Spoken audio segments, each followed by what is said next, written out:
रतनपुर गांव के किनारे एक जमाना था जब चारों ओर हरियाली ही हरियाली थी। आम, नीम, पीपल और गुलमोहर के पेड़ों से सजे रास्ते, पंछियों की चहचहाट और मिट्टी की भीनी महक गांव की पहचान थी। पर समय बदला। धीरे धीरे लोगों ने पेड़ काट दिए, कभी लकड़ी के लिए, कभी जमीन साफ करने के लिए। शहर की हवा गांव तक पहुंची और वहां भी विकास के नाम पर विनाश होने लगा।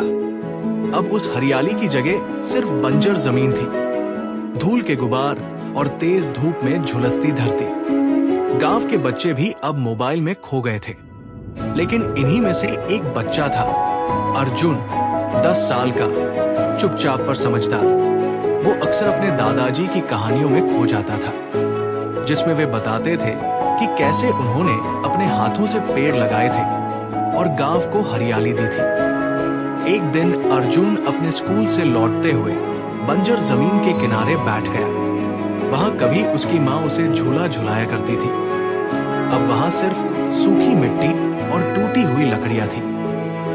उसकी आंखें भर आई। उसी रात उसने अपनी गुल्लक तोड़ी, जिसमें उसने महीनों से पैसे जमा किए थे। सुबह सुबह वो साइकिल लेकर शहर की नर्सरी पहुंचा और 5 छोटे पौधे लेकर लौटा। एक नीम, एक अमरूद, एक गुलमोहर और 2 फूलों वाले पौधे।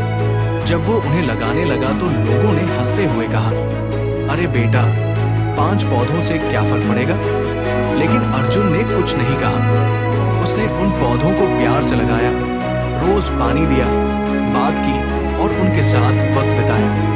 धीरे धीरे पौधे बढ़ने लगे। उन्हें देखकर गांव के कुछ और बच्चों की जिज्ञासा जगी। अर्जुन ने उन्हें समझाया कि कैसे हर पौधा धरती की सांस है, कैसे वो हमारी हवा को साफ करता है। फिर उसकी कक्षा की अध्यापिका मिस वर्मा ने स्कूल में एक बच्चा, एक पौधा अभियान शुरू किया। बच्चों ने अपने घरों से पौधे लाए और उसी बंजर जमीन में लगाए। फिर गांव के बुजुर्ग भी जुड़ गए। 3 साल में वो बंजर जमीन एक हरित वन में बदल चुकी थी। वहां अब तितलियां उड़ती थी, चिड़िया फुदकती थी, लोग सुबह टहलने आते थे और स्कूल के बच्चे वहां प्रकृति की कक्षा लेते थे।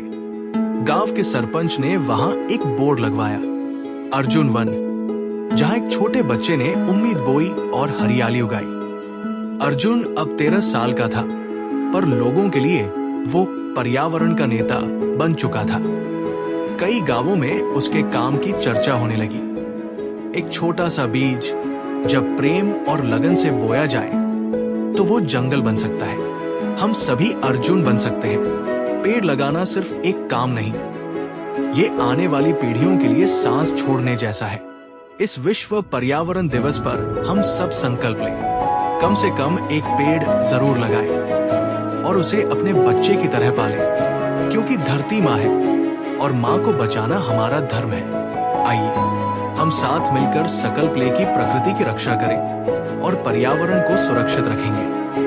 अगर ये वीडियो आपको पसंद आया हो तो इसे अपने दोस्तों और फैमिली ग्रुप में जरूर साझा करें।